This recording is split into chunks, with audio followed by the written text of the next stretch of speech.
One. Hi. Good morning. It is morning. It is morning. I'm loving it. Hey, I don't mind getting up early on a weekend. This is kind of fun. Well, as Jim would say, wasting daylight, right? Yeah, burning daylight. Burning daylight, yeah. He's always doing that. Yeah. He's always got something going on, though. I know. He's a busy guy. Now that he's got that bean, and he and Kathy like to travel a lot. So, Nice. you've seen the pictures of his new Gladiator?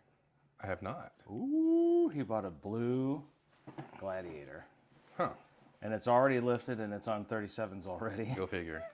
It's, Yeah, he's using that to drag the bean around, but he's still got his 4-door for rock crawling and whatever. okay. And he still has his YJ. Wow. Okay. He just can't let go of things, huh? Well, I don't know. I mean, I think if I had a couple paid off vehicles, I'd just probably hold on to them too, I guess. Same thing as me. Yeah.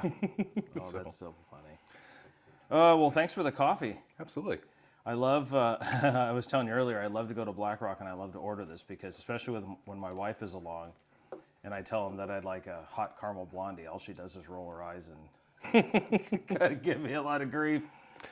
That seems about right. Well, I didn't get poked in the side with it, but hey, it's good coffee anyway. There you go. So, Yep. anyways, Yes. Glenn, Yes. I haven't seen you in a while. It's been several years, yeah. Yeah, it's unfortunate because you're not that far away from me, and I just, don't make the time. I don't leave the house, so. Yeah, well, but you've kind of had a little bit of a reason not to be able to move around real well up until lately, anyway. Yeah, and I've also taken in my father now, and it's just yeah. It's a different world now, so. I understand that, and how is your back and everything going right now? It's doing all right. Got a little bit of drop foot in my left foot, which is frustrating, but I'm working at it to get that nerve to reactivate. So. Yeah, to start moving around. Yep. I know that you've got quite the history in the off-road world, and I know it probably has. It's probably got something to do with racing and whatnot. But how did your back end up so debilitated? Oh no. My back. I wish it was something fun like that. No, actually, it was an accident. I'll put it this way: snow and ice are not my friend. I was taking some garbage out to a dumpster. Bag got caught on top of the dumpster. I crawled up to knock it in. I went to clear a puddle of slush, and the cuff of my jacket caught on something on top of the dumpster and just snapped me backwards midair. Oh no! Total freak accident. Nothing more than that. Oh. So yeah, nothing fun, nothing interesting. Definitely nothing exciting. Well, we could make up something. We could make up something. There's too many people that know the actual story. So. Oh, is that right? I tease some of the patients I have, the ladies that I work with that break their hips or something. I always tease them. They'll say something like, "Well, it wasn't a good story of how this happened. I just tripped over the dog or something." And I said, "Well, tell everybody that you were trying to stop a purse snatcher or something, or just tell them a cool story just to make it sound better." Yeah, you're doing the tango, of course. So. Well, Glenn, I know you've got some cool information and stories about your history in the local off-road realm around the area. I know you and I have chit-chatted about it a little bit in the past. It'll be cool to hear some stories if you don't mind sharing. But can you tell us a little bit about yourself? How you came up, where you're from, how you got into this off-road world, and Sure. So born and raised in Arkansas, so it was all about mud back there. Oh, yeah. My dad had taught me how to work on vehicles since I was a little kid. So, my first vehicles though were like Volkswagen Bugs, Oh, okay. but none of them were stock. So I had a lot of fun with those. And then one of my good friend's dads, he had a Bug, had a Super Beetle, the strut front end, and they said, you can't make a Baja Bug out of a Super Beetle. Well, that was challenge accepted. Challenge accepted, yep. And so he did. And my buddy and I took that thing out, and it was so covered in mud, but it was street legal, fully street legal. Had license plate, insurance, everything. Covered in mud. We're going up this one road back to my house, and got pulled over by the cops. Uh-oh. And he's like, "There's no way this thing's really legal." Oh, wait, we got to wipe off the license plate so he could see it and see that it was registered. We had everything going. But so that's that was my younger years. The three-wheelers and stuff like that. Back in the days when three-wheelers were a thing before they killed everybody. Oh yeah. And then I moved out here to Arizona in '97 after having come out here on business for a couple of years, and was working for a company, and I wanted a Jeep. I'd had one Jeep for a very short period of time out here before, but it didn't have air conditioning, and it was a hardtop, and no. That's brutal in the summer. Oh yeah. Only vehicle. So yeah, I quickly exchanged that for something else, but I still had the bug, and I wound up meeting up with Brian, drawing a blank on his last name, from Four Wheeler Supply. He was the owner of Four Wheeler Supply at the time, and wound up. My wife and I at the time were out just looking at Jeeps, and happened to meet up with him. He's in this beautiful purple, I think it was a Scrambler of his, beautiful, beautiful Jeep. And I said, give me some advice. What should I be looking for? And he said, well, you want to like CJ7 or something like that. Little did I know they came factory with nowhere.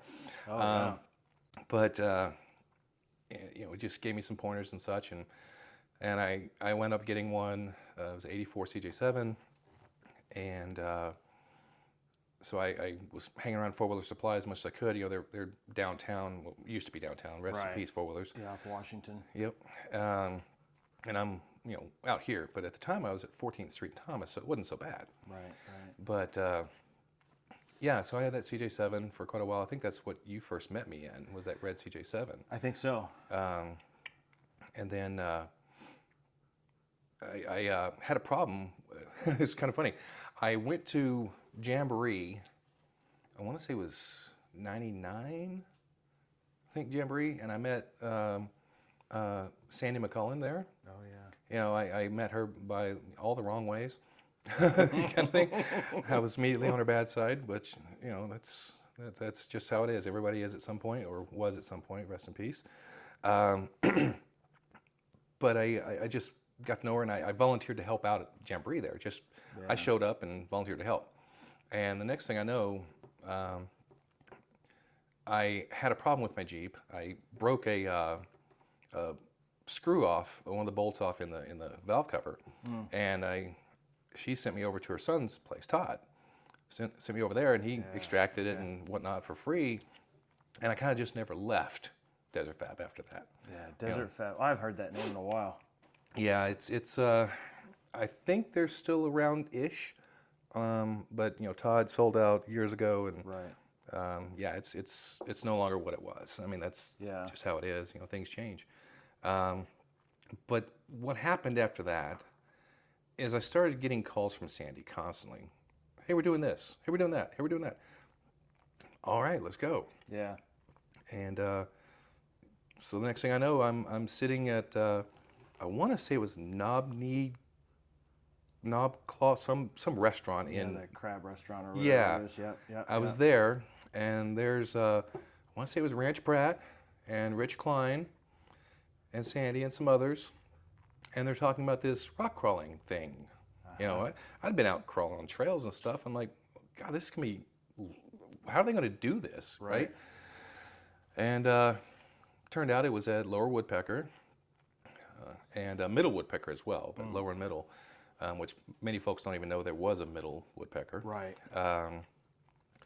And I wound up being a judge for the first ever competition, organized competition here in Arizona. It was the second ever. The first one was in New Mexico. Wow. And this had to be 98.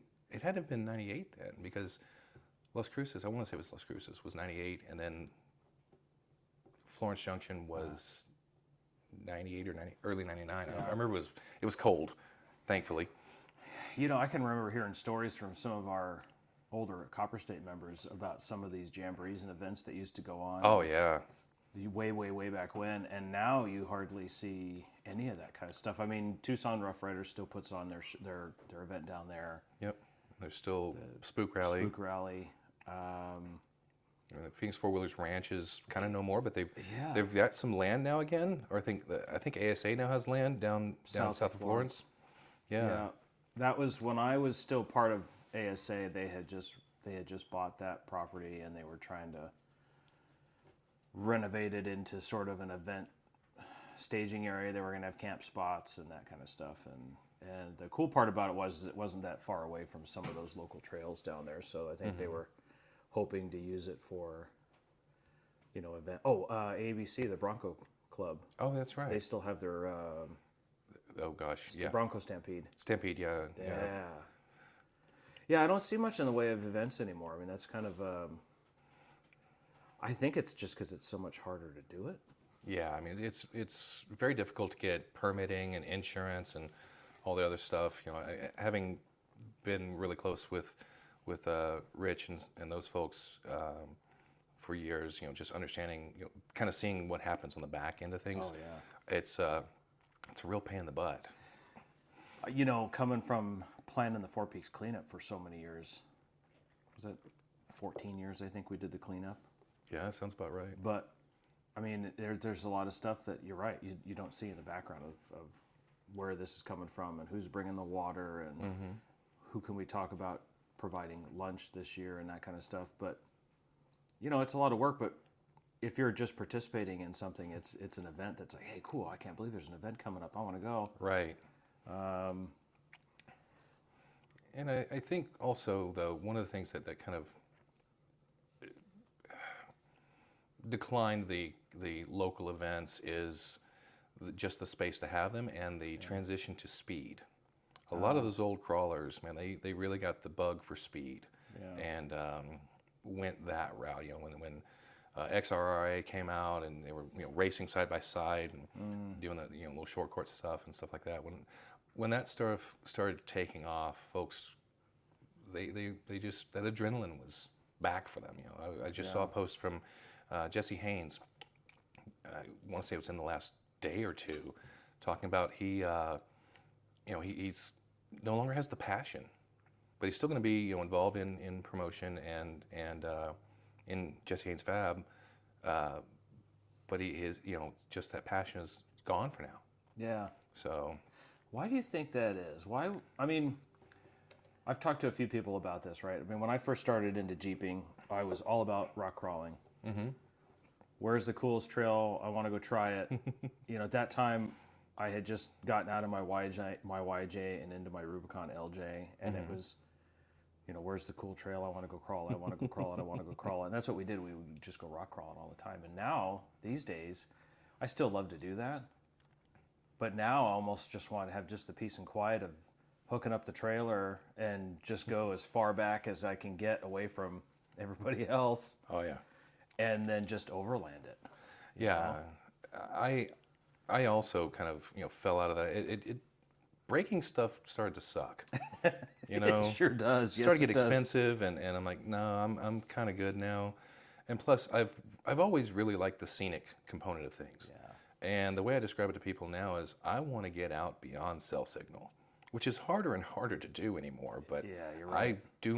My goal is as soon as I see no bars, I'm happy. I can finally breathe. Oh yeah.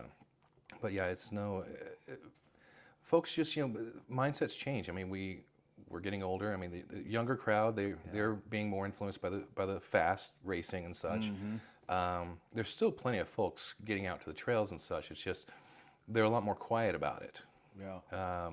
And that's also because of the regulations going into place and the restrictions. I'm sorry, or the word I would use. They just don't. There are a lot of unicorn trails out there, as they're called. Yeah. And it's sad to see that it's gone that way. And I know that you push a lot and really hard for helping out with the planning and mapping, things like that. I mean, I remember back in the day, there was this whole thing going around. Don't help them map them because then they're going to know what to close. Things like that. Those kinds of messes that we all got into. But I think that it's just the mindset has shifted. Especially with the side-by-sides coming out. Yeah. And, oh my Lord, they're fast. They can haul butt. Fully independent and everything else. And us guys in our Jeeps and other solid axle vehicles are sitting there bouncing along slowly because Right. we don't want to get beat to death. Yeah. But yeah, it all kind of just was a perfect storm of nobody could afford anything except getting out into nature again, and so and then they started closing areas and started condensing more and more people into little areas, and now there's just the issue of space to do it and restrictions to do something. Yeah, I would have to agree with all of that. I feel kind of lucky because, Joseph is coming up now into the Jeep thing, and we're gonna start working on building his TJ.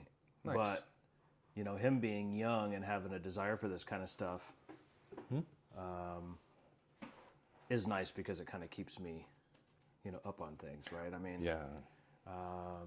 because I just know as soon as we get his TJ built to a point where he's going to start doing some rock crawling and trails, that we're going to go out and have some fun. In fact, we were just talking about that the other day, his TJ. Nice. And we're just fishing for parts for his still yet, but yeah, the whole event thing and trails and things around here, that's the crazy thing because if you go to a lot of these popular areas now, they're just overrun with people. There's so many people that just want to get out and have a good time and whatnot, but it's kind of that peace and quiet that I'm looking for. Right. Joe and I went camping a while back. We were up on the rim. Mm-hmm. We pulled into this nice spot. It was about 50 yards off the road. It was nice and quiet, and then we got everything set up. We pulled the rooftop tent out, set up the awning. Everything was all ready to go, and then here comes a family right behind us. And they went in, and then they went further down the road. They weren't like right next to us, but Right. they were blasting their music, and then they were flying their quads and dirt bikes right past our camp and around through Dusting our you camp, out and everything. dusting us out. And we could only put up with that for so long, and then we just packed up our stuff and moved further down the road. But Yep. the peace and quiet is really what I'm trying to get these days. But Yeah, I can certainly understand and agree with that. It's now, as we get older, it's guess what? The music is too loud, so that means we are too old. So well, I don't know. I mean, I still leave work and I've just blast. If I have a really crappy day at work, I still leave work blasting Slipknot or something hard on the way home just to get it loud and kind of blow off some steam before I get home because, I mean, as you know, I work in a hospital and yeah, the healthcare system is just not what it was 23 years ago when I first started. Right. It's a little bit more rough these days. yeah. Yeah. So I think you kind of were part of some of these early events, even just getting started in the state. You were just talking about how that would have led up to We Rock, right?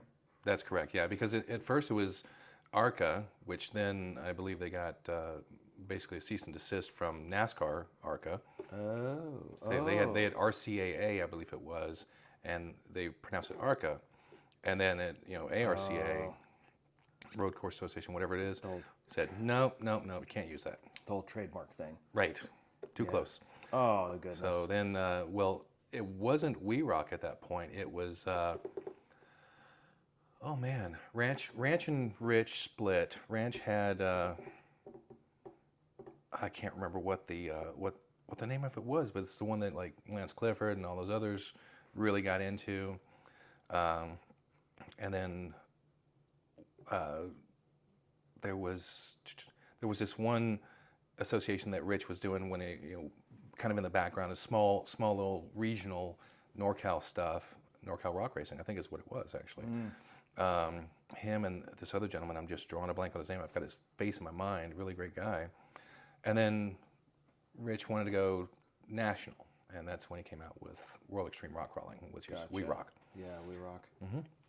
And I got involved in that. I mean, I had been being a judge for a long time. I'd been up to Reno, Vegas. Vegas was an event. We actually loaned the car out and they broke it.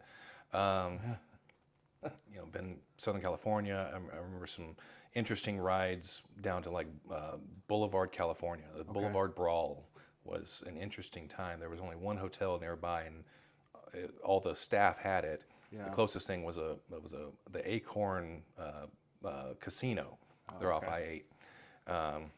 So it was interesting, and we had that's when I first met Becca Webster, Becca and her husband. Yeah. Dustin, Becca and Dustin. Those two, I have to say, during what happened 6 years ago, those two were just amazing people. Just continue to be amazing. So I wanted to get that out there. So yeah, first time I met them and saw the rocket and the rock her, I think it was at that point. And I also met Fred Williams from Four Wheel Magazine. And what's funny though, at that time he was an intern. Oh, okay. And I've seen him on flights and other stuff coming back from other events. Like went to Ohio for nationals years ago, where that was a fun event. But I'm on the flight back, and I still call him Intern Fred. Yeah. Even though he's now left, funny. He's now doing his own thing and everything. That all the paper magazines are going the way of the dinosaur, sadly. But sure. But yeah, he still call him Intern Fred, and I always will. And I'd like to meet him. I watch his content. He seems like he's a pretty cool guy. He is. Him and oh my gosh, now I'm drawing the tank. Frank Alito. Frank Alito. Oh, okay. He's the guy who was in the industry. He actually worked for, I won't say Edelbrock, as an engineer. Okay. And broke his neck. Oh no. And he's been confined to a wheelchair since he's That's quadriplegic. terrible. But he's got a Jeep again. He's driving again. He's got hand controls. What amazing. control scan is, a little transfer thing, everything else. He's those two are very interesting cats. Yeah. So I can't say I spent a lot of time around Frank, in person, but talked to him a good bit. Here and there. He's one of those friends that I've had for years. Yeah. And then Fred still doesn't understand why I call him Intern Fred, but that's okay. No, it's just because you were introduced to him, I'm sure. Yeah, the whole friends or just face group stuff. It's amazing because, I mean, for me, it's a cool way for me just to keep up with people. Mm-hmm. But talking about meeting people, I ran into Rick Payway. Oh yeah. And funny story about Payway. I can't tell you where or how I met him because I can. But I ran into him and I recognized him, of course, because I read the magazines and things. And it wasn't like I was all awestruck and I went, "Oh, are you Rick Payway?" But it was just a matter. I think he was lost in a hallway, and I had to kind of steer him in the right direction of where he was going. And as I'm leading him to where he was going, we started chit chatting and I think I saw him the next day, and I think he brought some stickers and stuff or whatever. And I still follow him, and man, he seems like a really cool dude. I would have loved to have picked his brain about some of that old iron, all those old flatties, and some of those old CJs because he really seems like he's a pretty solid dude. Yeah, I mean his early days were Four Wheeler Supply. Yeah. So he's been in it forever. Yeah. How did I meet Payway? These will be good stories. This was at Florence Junction, the event we talked about earlier. Mm-hmm. And so there's a Best Western there in Gold Canyon that was the base hotel for everything, right? Well, in front of that now is a Walgreens. Yeah. It used to be a dirt lot. Okay. Well, we're used to being out in the middle of nowhere, camping and such, so we had a bonfire in the big dirt lot. Right in front of the hotel we were staying at. Right in front of the hotel. And we're all sitting around there. And Payway, he's sitting probably about 3 people to my left. And he, we've obviously been consuming adult beverages. Yeah, right. And he goes, a good friend of mine gave me this bottle of tequila, and I've been saving it for a special event. This is a special event. Cracks it, takes a swig, passes it around. Gets it back, sets it down. 10 minutes later, maybe. A good friend. It went around, I think, 3 or 4 times like that until he picked it up and said the same thing and went to take a swig and good times. That's hysterical. So that's how I first met Rick Payway, and seen him here and there since. He's always been a really, really nice guy. Yeah. I think that my association with the McCollens kind of helped me know him a little better than I ever would have otherwise. So, in fact, I think my association with them is kind of what led me into this mess that is the off-road world. Right. So, Yeah, I mean, I can remember coming up in the off-road scene when I first got my YJ. It seemed like there was, I don't want to say it seemed like there was more of a presence, but it was just more of a, if you're in the off-road world, you know, certain people. so you know these people because they're just really, big and such. And I think with the advent of now Facebook groups and everything else, it's not so much these big people, but now it's a whole lot of people, and the networking is so much bigger. But it's just weird that way because growing up and stuff and reading Four Wheeler magazine and that kind of stuff, I always thought, man, I'd love to meet Rick Payway. That'd be cool. I'd love to run into Fred Williams on a trail somewhere. And now there's just so many people. It's like, especially with the social media, Instagram and whatever, you see people on there. There's so many, AZ Jeep Girl and now I'm gonna blank now, but anyways, there's so many people on there that you run into them on a trail, like, oh yeah, I remember, I followed you, I clicked your whatever, and you start conversations and you start networking. But it's so weird how everything has now gotten so Decentralized. yeah, well, kind of impersonal until you're actually out on the trail. Yeah. But I think it's cool to follow folks in their builds and things online because, information now is more easily available and free to get than any other time in our history. Oh yeah. About, hey, I'm thinking about installing XYZ part. Did anybody have any history with that? And then you get like a whole chain of whatever. And maybe two of them are useful. It's still the same. I mean, come on. I mean, even back during the Pirate 4x4 days, I think that really helped explode the off-road market a bit. And just for reference, talking about the noobs and stuff like that, I was member 7, 8, 9 on Pirate. Okay. And I think when they finally sold out and everything else like that, there were like over 1 million. Wow. So it was definitely an interesting time to see it grow there. But it was still, somebody'd ask about something and you get 50 responses and 2 would be useful. Yeah. The rest are bashing it. They've never even heard of it though. Yeah. Their friends, uncles, brothers, cousins, daughter's dog bought it and it broke on them. Something like that.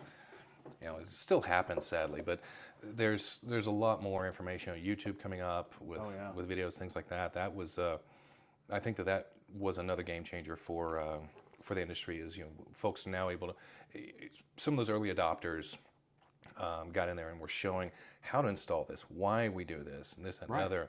And that wasn't there before. It was all just word of mouth mainly. Yeah. And you hope that somebody actually had it in a similar setup to yours so that you could actually compare. We ran into them on a trail. You ran into them somewhere, yeah. But otherwise, it was a lot of hearsay. There were a lot of companies that got a really bad reputation. Some of it deserved, and some of it just because they ticked somebody off one day. Yeah, that's a really bad thing about some of this social media stuff. And I'll mention something to you, and you'll probably understand who I'm talking about, but we'll not mention who they are. But being just that there's so many ears and people listening and so many people watching some of these posts. I mean, I was just really brutally roasted a few years ago on a post. Oh yeah, I do remember what you're talking about. And I mean, I wasn't named, right? Which was smart by the poster, but you just knew instantly if you read it. You're like, oh, I know who that's all about. Yeah, well, you and I were talking at that time as well about that incident, and so it sucks that bad experiences do happen. Right. Yeah. The problem with, I think, some of that is that most people will say things about people or to people when they're screens away, but they would never ever say anything like that, or maybe very seldom say anything like that to somebody to their face. Keyboard warriors. Well, yeah, but the thing is, it's nice about it is that it kind of really reveals people's character. I often wonder if the folks that responded to that rant would have responded any differently if they knew it was me. I wasn't named. They didn't know who I was exactly, but I always wondered if the people that were on there that I knew as friends, who may or may not be now, But the point is, I wonder if any of those folks would have responded the same if they had known it was me, or if they would have at least taken a pause and go, "Oh, I wonder if there's really anything to this." You Yeah. know? But see, that's the whole bad thing with this social media thing is that it's so much nicer when it's just you're out on a trail, you're with your buddies, you know, and it's personal and that kind of stuff. But Yeah. Facebook stuff and other social media stuff can just be brutal. Yeah, that's why I don't really do any of it anymore. Yeah. You know, I kind of dropped out of that several years ago now, and it's just, I don't know. I'm over it, I guess, for the most part. I still check in and see Yeah. stuff and whatnot, but I'm not there. I'm not active. I'll just put it that way. I'm Yeah. not active, really, on anything. Right. So, Well, I've got my Facebook group and I keep up on that. I keep up on that, and I have an Instagram, but for the most part, I'm on it. I like to read it. I like to watch it. I just like to see what's on there, and if something really stands out that I want to share, I'll share it. But with like my Facebook group, I like to share some of the volunteer opportunities that come up, and I like to share some of the techie things that I see or that kind of stuff. I think it's helpful and useful. But yeah, and I do see the stuff coming up on the right line and whatnot, and I you know, I do read that stuff and whatnot, but personally, I'm not putting it out there. yeah, You know, nobody knows my business anymore unless they're really close by. yeah, I get that. I think we all just get to a point where like, Get off my lawn. I need, yeah, right. That's exactly where I am. Yeah, that's the thing. Sometimes you just like some privacy. You know, that particular event that I just told you about, with that post and stuff. After that, it's sort of. Excuse me. I didn't completely just leave the social media thing, but I just kind of decided, you know, this is probably not a good place for me to spend a whole lot of time. And I always remember, you know, I watch Joe Rogan's stuff a lot, and I remember a couple of his podcasts where he would say things like, "I just post and ghost." He'll say, "Yeah, if I find something that's really interesting, I'll post it, and then I just ghost it. I don't like to read any of the comments. I especially don't like to read the negative comments." Right. Because that can just mess with your mind. You start reading some of these terrible things that people say when they're not in front of you. But Yeah, especially if you're a public figure like that. You know, you've got you got some publicity out there as well. So, you know, seeing negative comments, it's, you know, especially when it's talking about your brand and whatnot, it's got to be difficult. I wouldn't know anything about that, thankfully. Yeah. But well, I can't say that. I mean, back in the Desert Fab days, saw some stuff happen here and there, and some things did happen. oh yeah, But for the most part, it was, you know, going broke to keep folks happy scenario is what was really going on. well, and especially these days, I can't imagine what it really takes to keep a business afloat. I mean, Yeah. I mean, we don't not get into the weeds with like politics and all this kind of Right. stuff, but just the fact that everything's super expensive these days. Parts in some of these things are a little bit harder to find, and it's just I can't imagine what it's like. I mean, I was talking to somebody who owns a business, and we were talking about their labor hours and the cost of their labor hours, and then making sure that they keep enough work for their employees to keep the vehicles on the lifts Yeah. and keep them coming and going. It's, you know, it's got to be a lot of hard work. I mean, I don't really even consider myself not really a business or whatever, but the whole right line, the brand, and everything else, it's a slow burn. You know, it's like a slow embering thing, and it gradually the flames are getting a little bigger and bigger. Like the subscriber count is getting more and more, and people are reaching out to me. I had somebody tell me the other day. He goes, "I had no idea you had a podcast." He goes, "I was just thumbing through YouTube, and all of a sudden I saw a picture of you and Elizabeth, who was on my last episode. Okay. I saw the thumbnail of you and Elizabeth, and it was a podcast. I had no idea you had one. I started watching. I thought it was great." And I said, "Well, I appreciate that." I said, "I've only got 4 of them because I just started, but keep watching them because they're fun." Yeah. The thing about it is, I saw, you know, it's got a different name, which threw me off. Yeah. You know, I had to go hunting for it. Yeah. So that kind of threw me off, but that's neither here nor there. Well, the cool thing about it, so I named it Chewing the Dirt. Right. And if you do a YouTube search for Chewing the Dirt, Yeah. it's really the only thing that pops up, which was even better because, you know, it's like the first thing that pops up. But where the Chewing the Dirt thing came from was with Copper State. We used to do that. We still do this periodically, but sometimes at the end of the meetings, we'll do this thing called the Chewing the Dirt. and it's somebody volunteers to share something about a part or Okay. or a trail or a topic like spotting or whatever. And they make a PowerPoint and they talk about it. And for like 15, 20 minutes or whatever, we do a chew in the dirt. Okay. And we talk about that. And I thought, God, that's the perfect name for this podcast, because it's really kind of what it is. Yeah. Yeah. Now, except now that you've said, okay, wait, this company had prior art. I'm kidding. I'm kidding. I'm kidding. Right. That'll be the next thing. Yeah. Yes. I was going to say, so kind of going back to ASA, I was wondering what your idea about this is, because I've kind of been thinking about this for a while and kind of talking about local clubs and things and the whole advent of this whole electronic Facebook, all this stuff. You know, I remember back when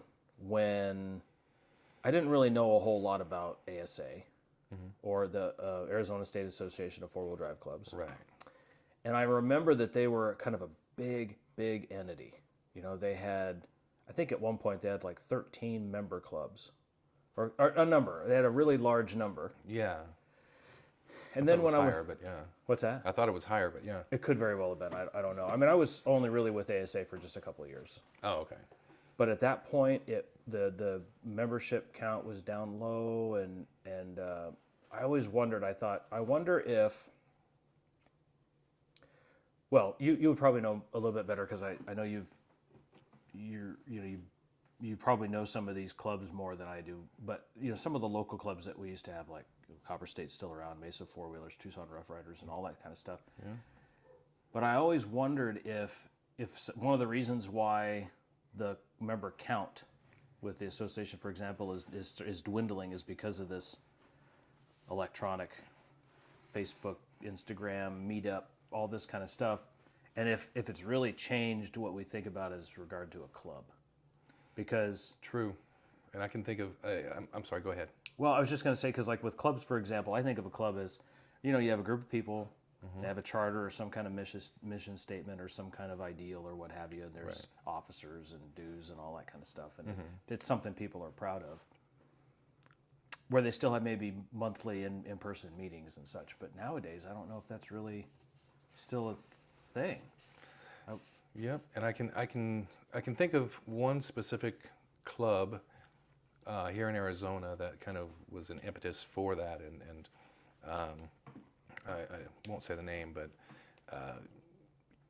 I'm sure you know what I'm talking about. That they were the first non-club, if you will, even though they got involved with the ASA at some point, but I don't know that they ever fully were in bed with it.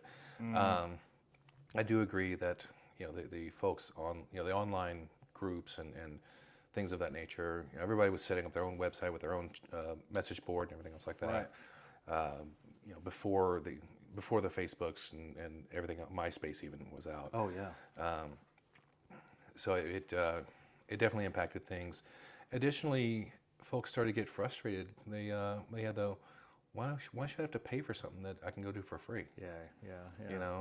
And that's they don't see the value in having that representation at the state level. I remember when we were really fighting hard with ASA and had the lawyer, I can't remember his name right now. He was lobbyist. He was out there lobbying for like crazy for us. I can't remember his name either, but I remember who you're talking about. We were all making donations to that. The clubs were making extra donations out of their funds, and it worked, but it was very hard to maintain and very hard to sustain because membership was dwindling. I mean, you may not know this. I was president of Arizona Low Rangers for a while. I didn't know that. So yeah, that was my first club in Arizona. Was Low Rangers, and when I stepped down, when new president was elected, I had kind of lost a bit of the passion stuff, but I had a lot going on in life. I had a little girl coming up and everything else like that. So, my life needs changed. But yeah, it's Scott Nixon. I still interact with him a lot. He was in the club with me. In fact, he was one of the first people I met with Low Rangers, and I asked him what happened, and he said, just membership dissolved to the point where it became insolvent, and because it is an LLC, I believe it is, or it's a 501c3 for some of them, made that jump or made it to that point, you still have taxes and stuff to deal with. You still have, other stuff, Right. right. Obligations. And if you don't have people, paying in, you can't, you can't even pay for your mailbox, kind of thing. So. Yeah, I always wondered if that was kind of the things that just push people away from having a. I think it is. I really think that it was a huge contributor. Is the access to other people online who are wanting to get out and go do something. Yeah. Wildcat runs, as we used to call them. Right. So reminds me of Bill Mish. His license plate was actually Wildcat. Wildcat. Yeah. Yeah, I think maybe that's kind of the thing with folks that just they have a select group of people that they like to go do those things with. Mm-hmm. I mean, for me, when I was looking for a club to join, now this is back in 2008 when I first joined Copper State. I've been a member since then, but I remember looking around quite a bit for a club. And the big thing I was looking for a group that had a good camaraderie. I was looking for a group that had good people, that had a good knowledge base, who wouldn't think twice about helping their fellow off-roader. And they had to have something. They had to have something higher, something more than just hey, we go out every month or a couple times a month go on a club run, but we also do X, Y, and Z. And I know for them it was they used to donate to Sunshine Acres, and they used to do a event out at Sycamore and things like that. But that was the kind of thing that interested me. I always wanted to be a part of something that people would look up to a group and say, those guys are doing a good job. You know, they go out and they have a good time, but they also do their own. They do their own volunteer X, Y, and Z, whatever it is. They do trail cleanup. They do some kind of an event or whatever. That I wanted to be a part of something like that. That's what I wanted. You know, something where I felt like, a club had some purpose, not like Sons of Anarchy purpose, right? But, Right. Oh yeah, definitely. I used to. It was funny because I used to often joke. I remember when I was watching Sons of Anarchy, I'd go back to a club meeting and I'd say, "Hey guys, what do you think about running drugs and selling guns?" Wrong purpose. Yeah, we're like, no, we're not going to do that. It was just kind of funny, but yeah, I kind of landed with Copper State. I've been there ever since and such. And there's, I mean, coming around, I remember there was one particular very popular group in this state that it was a forum. It was online. It was a forum. That's who I'm thinking of too. Yeah. A virtual place. Yes, a virtual place. And it was a good place for a lot of, many people, but there was also, anytime you have a big conglomeration of people put together, there's always kind of issues and things, Yeah. But, I mean, I think that may have been one of the first forums I ever started following. Wow. Just getting information and such. Yeah, I remember hearing about them, and then seeing it, and it was like, oh, this is kind of interesting. And then I was on there for a bit, and it became, what the heck is going on here? And Yeah. So no, and you're talking about the organized clubs. I was a member of Mesa Four Wheelers, and your reasoning to get into Copper State is much more noble than mine. I had promised Jack and Sandy that at some point in my life I would be a member of Mesa Four Wheelers, and so I pledged for membership and was voted in pretty quickly, thankfully. Yeah. But I've sadly let my membership lapse. It's just again, the importance of things in my life right now have been shifted. In fact, my Jeep hasn't moved in a couple of years. Yeah. So it's frustrating, but it's it's priorities. I have to have different priorities right this moment. Now, will I get back into it? Absolutely. Am I going to leave it? No. Yeah. These people are stuck with me. Like you're stuck with me, dude. Right. Right. You're just not going to have to deal with me out on the trail for a little bit. Right. So. Well, I mean, I can remember over the years, and you obviously feel free to share whatever you want, but you've been through some shit. Yeah. Yeah. You've been through some rough shit. I'll stay away from those topics today. I people that know. Yeah. And it just it reprioritizes everything. So I think that's true. I think having those folks that check up on you periodically are the ones that are you can count on, that are just a phone call away. I think that always really helps. I mean, for me anyway, I'm terrible with phone. I hate talking on the phone unless I absolutely have to. But I think I saved this meme on my phone, and every so often I'll share it. It says, I am not always somebody that you're gonna find. I forget how it's worded exactly. It says, I'm not always somebody that's gonna call, but I'm always a phone call away or something. You know what I mean? It was something that just says, hey, look, even though I don't call or I don't talk to somebody every single day, that doesn't mean that I'm not Right. ready and available for anything. Yep. That's the important thing, and just kind of knowing who your people are. Yeah, yeah. It's the folks that you call because you got a dead body to deal with, and instead of what did you do, they're like, hey, I've got a shovel. Where do you want me? Yeah. Bring your shovels. Right. You don't even have to say that. They okay, I got a shovel. Where do you want me? Right. But yeah, there are those kinds out there, and they're few and far between, and it's important to at least maintain a minimal. Hey, how you doing? Yeah. Just checking in. Yeah. Which I'm horrible about. So. Well, just like you said, I mean, you've been going through some stuff. We're all busy. We've all got lives. We've got kids we're raising. We've got families. And we're getting older too, right? So things are starting to fall apart. Like us. I mean, yeah, gosh, lately it's, for me, I've been kind of knocking out some projects on the Jeep, things I didn't necessarily want to get done. Like I had to have my front axle, my front differential overhauled again. So I finally had that done, and it seems to be good. In fact, I just finished the break-in on the gears on that. Okay. So that's finally done. But it's kind of just these little projects here and there, right? Like I'm going to get ready in about a week. I've got to go to Tularosa, New Mexico for a week for the International Four-Wheel Drive Trainers Association event that's going on there. So every year we do what's called a training for certification. And that's when candidates apply to join the association. And we put them through a week-long training. It's called a TFC, but we put them through this thing where we kind of assess their knowledge and try to figure out who is going to be a good fit for the association, who has things to offer, and that sort of thing. And it's an awesome event. I'm just terribly humbled to even be a part of it, because some of these folks that are part of the association are trainers, off-road trainers, and off-road people who have, they're just huge knowledge, wells of information. You just pick their brains. But in any case, getting prepped for that and get the trailer ready, because I camp out of the trailer for a week, and it's just, life. These things are always in the way, and trying to plan trips. And now I'm finding the Wildcat stuff, it's so hard to do that anymore.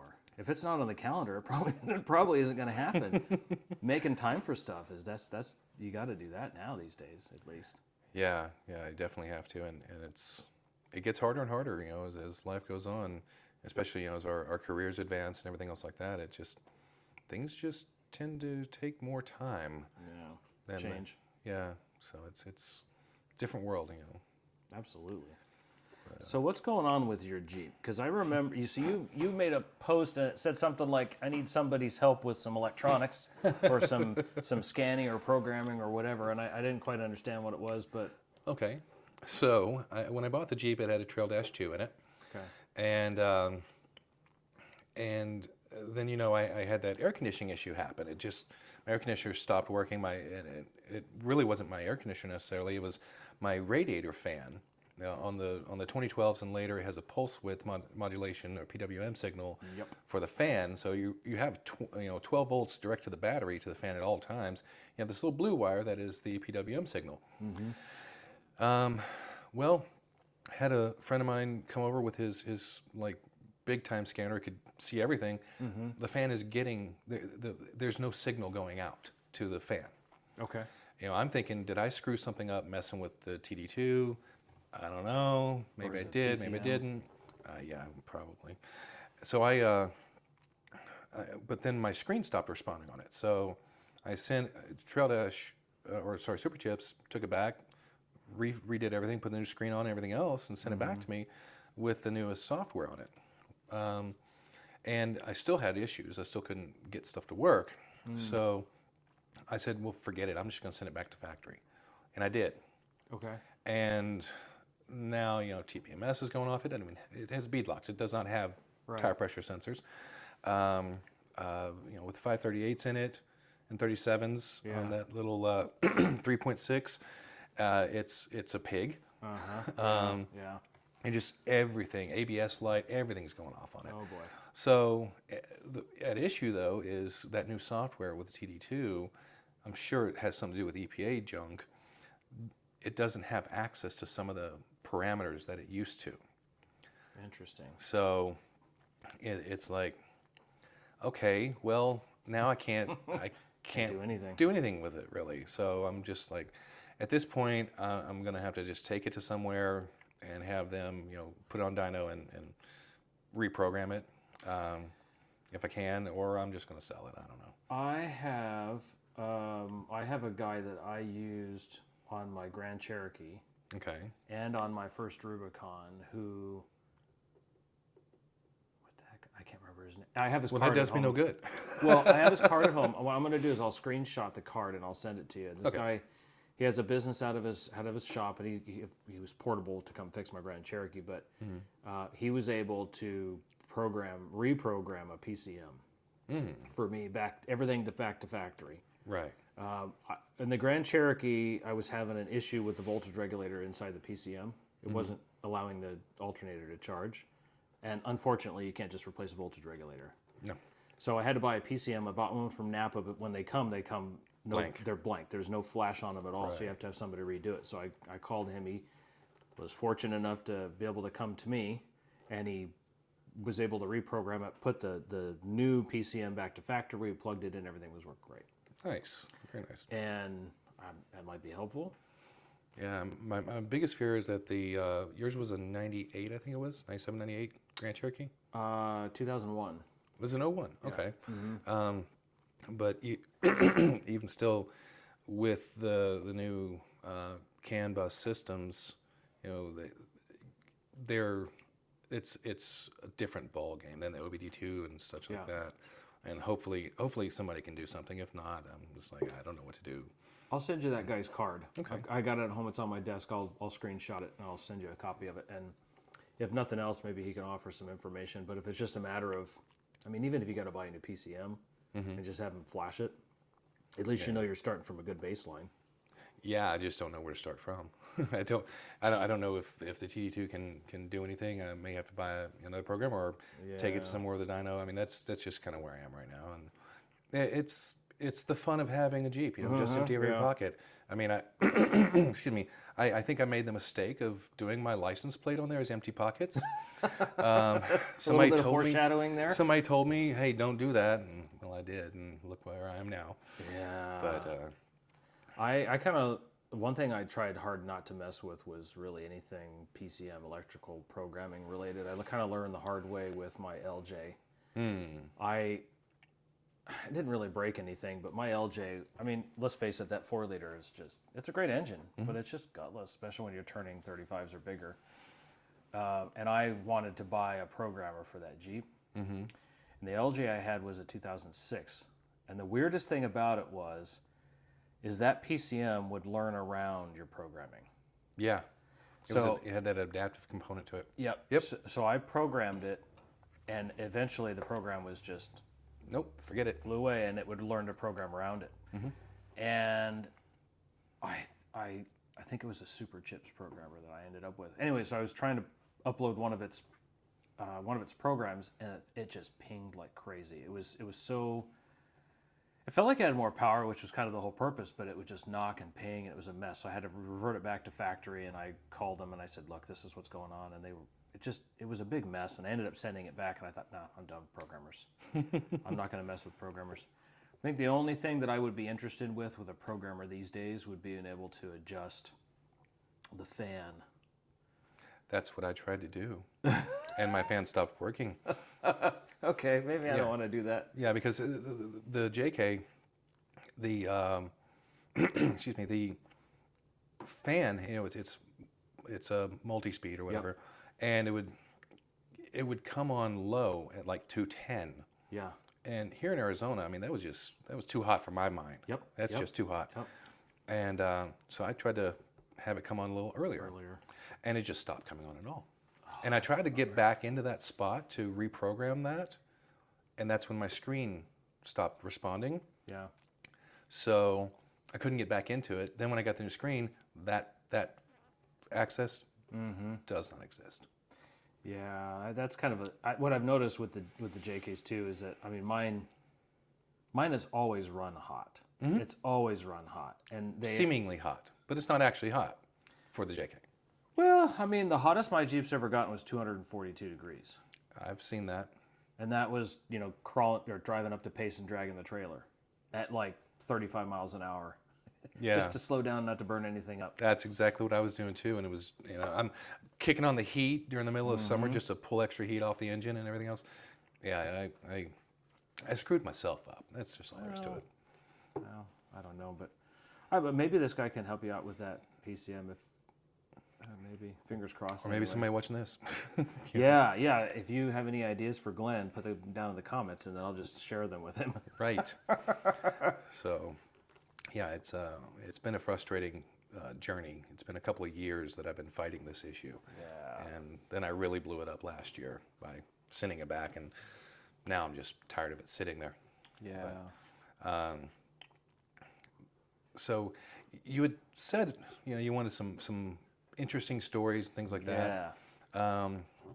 So a couple of things that have been bumping around in my head during this. I don't know how much time we got left. Well, about 15 minutes. Oh wow, okay. Yeah. It's amazing how fast that hour goes. Yeah, true. So one of the things, talking about the Florence Junction rock crawl, this was right when all the custom buggies were really starting to come out. You had the Sniper, you had Avalanche Engineering's, can't recall what it was. You had Shannon Campbell had Pinky. Actually he did. Yeah, he had Pinky at that time. Things like that. Those custom vehicles were just starting to come out, and at that point is kind of when, and I don't know if you were in the crowd at this point or not, when all of a sudden it was all about the Rockwell, the 2.5 ton axle. Yeah. If you didn't have Rockwells, you're just not. You're going to break everything. You're going to blow it up. Right. As I said, I was a judge there, and there's an old picture where you can see from my knees down. I'm standing on this big boulder. It's at the exit of the course, and you gotta go up and make a hard right around this big boulder, and there's the finish gate's probably 15 feet past that boulder. Okay. Well, for whatever reason, vehicles were having especially these bigger vehicles, were having a really hard time right there. And the Avalanche Engineering rig, I wish I could remember what it was called at the time. Well, he got stuck, and you're thinking 44s, and he's stuck. Yeah, that's those are giant back That must then. be a bad stuck. It was just because he was so wide and long. It was just a bad spot for him. I'm sure that if you've ever done lower woodpecker, you have been around this little corner. It's nothing for a Jeep. Right. Or even a Bronco. It's a little tough for a Bronco, but the smaller, more nimble, we just went right around it. He got stuck there, and the winch point, he decided to winch off angle. Okay. But he's winching into the boulder that I'm standing on. And he's underpowering. All of a sudden, boom! Blew a Rockwell 2.5 ton U-joint. Oh my God. Right in front of me. I heard parts like whiz by my head. They're about the size of your hand, aren't they? The U-joint? They're like this big, yeah. They're not small, that's for darn sure. So that was, then we had to get another vehicle to winch him straight out and get him out of there, because he obviously timed out. That's back then, I think you had 15 minutes on the clock, and you got reverses and everything else too. But, and then the Sniper, Sonny, oh God, I can't remember his last name, but his first name was Sonny. He got around that corner. He had this really interesting air suspension. Okay. Where he could raise, lower every corner individually, it seemed like, on airbags. Yeah. Well, he got around the corner, but had the airbags up too high. And as he went to turn, he toppled onto his driver's side. and he was doing everything he could to winch that vehicle across the exit gates side. on its side, just to get it, to get out on time. That's dedication right Oh there. man, yeah, that's the first time I'd ever seen somebody actually winching through their cage and everything else. It was interesting, but yeah, that trail, it was a lot of fun. I mean, I understand why it's closed now with the petroglyphs and things like that. Yeah. But no, that was one of the fun stories. Another one, it's Jamboree and has to do with woodpecker again, I guess. Yeah. But I was with a group. We went out and we ran Martinez. Okay. And I want to say this was 04, 03, 04. It's the year that it rained. I mean, it rained during Jamboree. Yeah. And you'd had a easier time if it was a flotilla than in the off-road rigs. So, Too much water. oh my gosh. Yeah, we had gotten past the cabins, past the mine. We were going up the switchbacks. It started to rain. Oh no. And we're like, well, it's not so bad. We're good. We're fine. And then by the time we got to the top of the switchbacks, it's really bad. Yeah. We get to the luge, and it was really, really bad. Oh no. To the point where, if I recall correctly, we were turning around and using other vehicles as a winch point to winch ourselves backwards down the luge. Oh yeah. It was just not safe to go. And the final vehicle had a pull pal. Thank Oh. God for pull pals. Planted it. Yeah. Planted it in, and then he had to crawl back up and drop it and slide on his butt back down. But we got through that, and came out, and going through the washes and such. It was a little treacherous, but that's still higher elevations over there. Yeah. Then we come back. We're going to come back towards camp, and we can't tell where the road is or the trails are because in that area much water. they just wash back and forth across each other. Yeah. The trails cross the road a lot, especially as you get towards Ajax. And, Whoops. Sorry, my dog wanted to make an appearance. 1 second. Jackson, can it? All right. Dad, there's a strange guy in here. Somebody moves and the dog goes nuts. We couldn't tell what was going on, and I can't remember whose. I was either in Bill Mish's Jeep or Steve LeDuc's. I can't recall anymore. And the only way we could tell that there was something undulating on the ground was that there was some kind of ripple or rapid in the water, because we're just Rocks. following the water. Right. We didn't know if it was a drop or an up. We had no idea.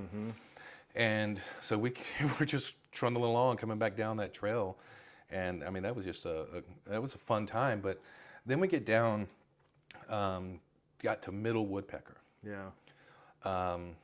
And the entirety, there used to be the gate down there and everything. Yep. It was completely under like 10 feet of water. Oh my God. And so we're just sitting there. I mean, the rain stopped. Oh, It's yeah. just, this is all the runoff at this point.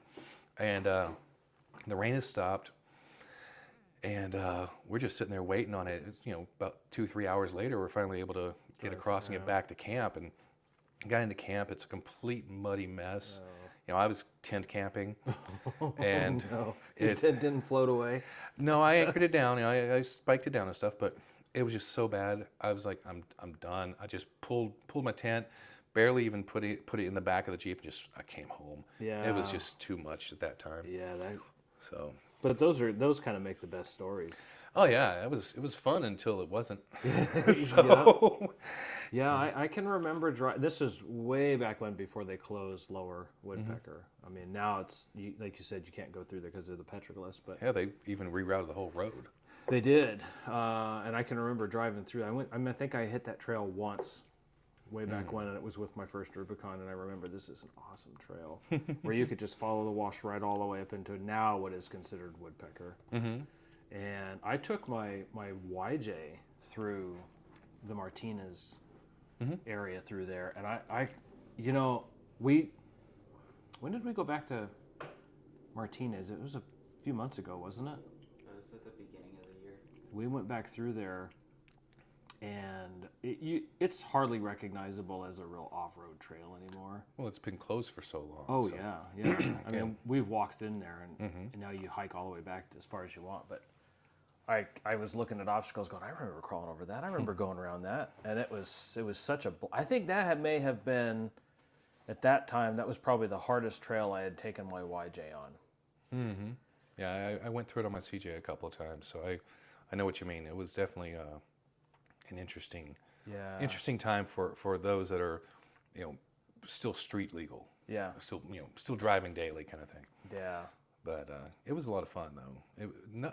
The only part of it that was hard really was the luge. Yeah. And that's just getting down that and that controlled slide. The rest of it wasn't so bad. It was a little technical, a little crossed up here and there. A couple of little side hills that got a little tippy. Yeah. Or felt tippy. Oh yeah. But no, it was a blast. Going up the switchbacks, I don't know why. I just have always loved that. The switchbacks. Yeah. So I love when you are out near Superior and you're going down into Devil's Canyon. Okay, never been in there. Have you never been in there? Nope. The trail at Hackberry.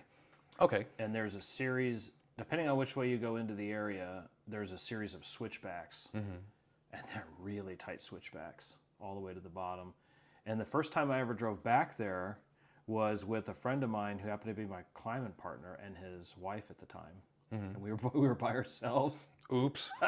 And we were in my YJ. We were all crammed in the back of the YJ. And we drove all the way down there. And then there's a point where you can turn left and go right to Devil's Canyon. Okay.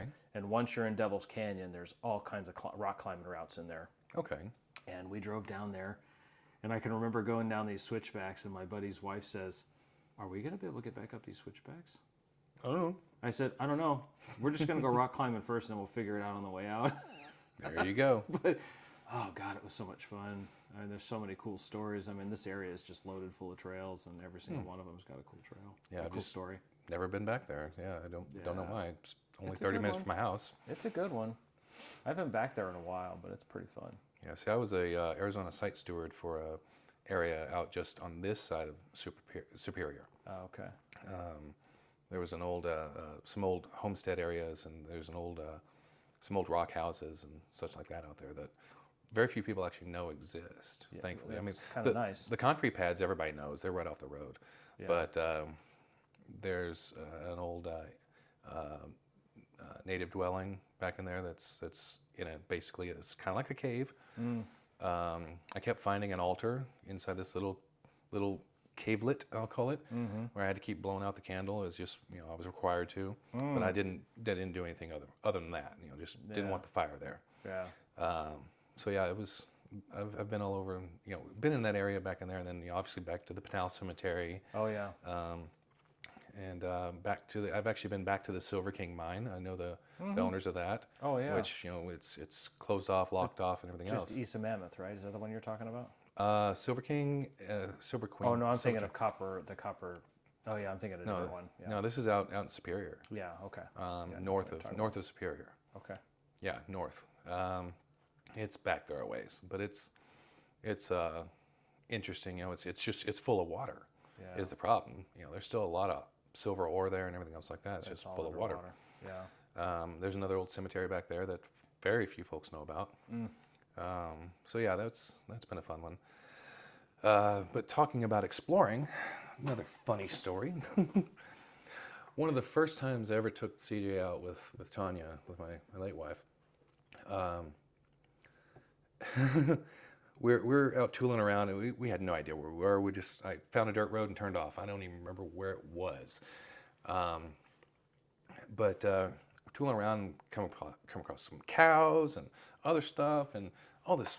I was like, wow, this is really cool. This is fun. We're out bouncing around, full tire pressure, beating the hell out of ourselves. Knew no better. Knew no better. And we pop up on this. Oh no. We're coming up over this hill on this gravel, dirt road, whatever, and up over the horizon comes an Apache. Oh. Staring us down, and he's just sitting there. I know that pilot at this point, that now he's just laughing his butt off because I'm hightailing out of there. I have no idea how to get out. I have no idea where we are. We went in alone. We're lost. No more cows. And that pilot was probably going, these poor people are lost. No, he's like, he's laughing at us. So I wound up popping up this one little hill, and we got along on a canal. I'm like, okay, canal's gonna cross a road somewhere. So I start going, and then here comes a police officer the other direction at us. And I wave him down. I'm panicked and whatnot. He goes, I said, sir, I'm sorry. Do whatever you got to do, but please, how do I get out of here? I don't know where I am or what to. He says, oh, you just keep going this way, and you'll run into McDowell or something like that. Yeah. I'm like, all right, McDowell, I know. He goes, well, I got you. Have you seen a lady running along the canal? I'm like, no, what'd she look like? He goes, oh, you'd know it if you saw her. She's naked. That was one of my first off-road experiences in Arizona. Oh no.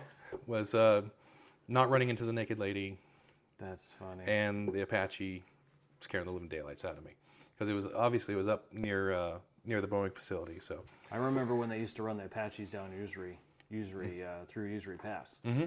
And if you just happen to be coming back from camping or pacing or whatever, sometimes they would follow you right down the road. I assume they were practicing with whatever. tracking. Yeah, but Yeah, my daughter and I, my TJ, we were out with a friend going up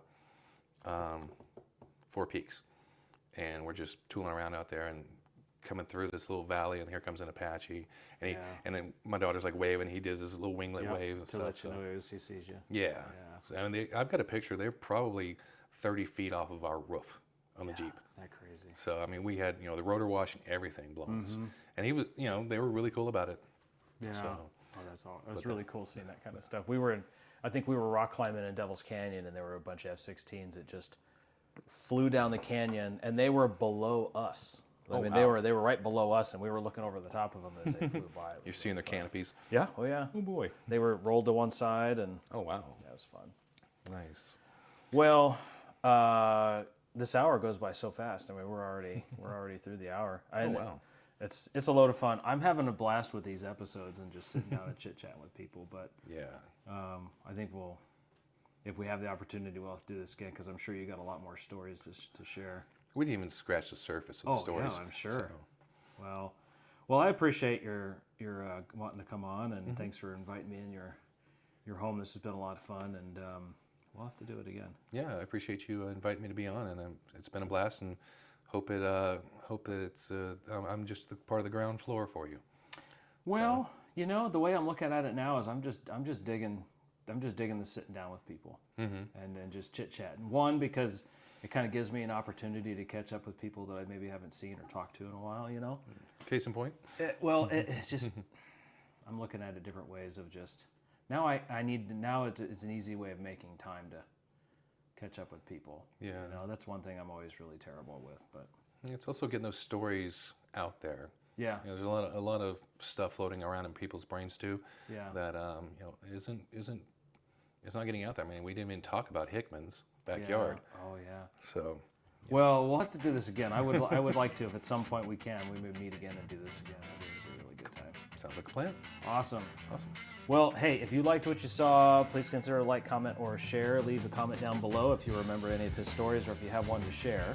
And don't forget to check out the other 4 episodes that are on the channel, the Chewing the Dirt podcast. Thanks so much for watching, and we'll see you on the next one. All right, Glenn, thanks, man. Thank We'll you. See you next time. Absolutely. Thank you, sir. Thanks, everybody. Bye.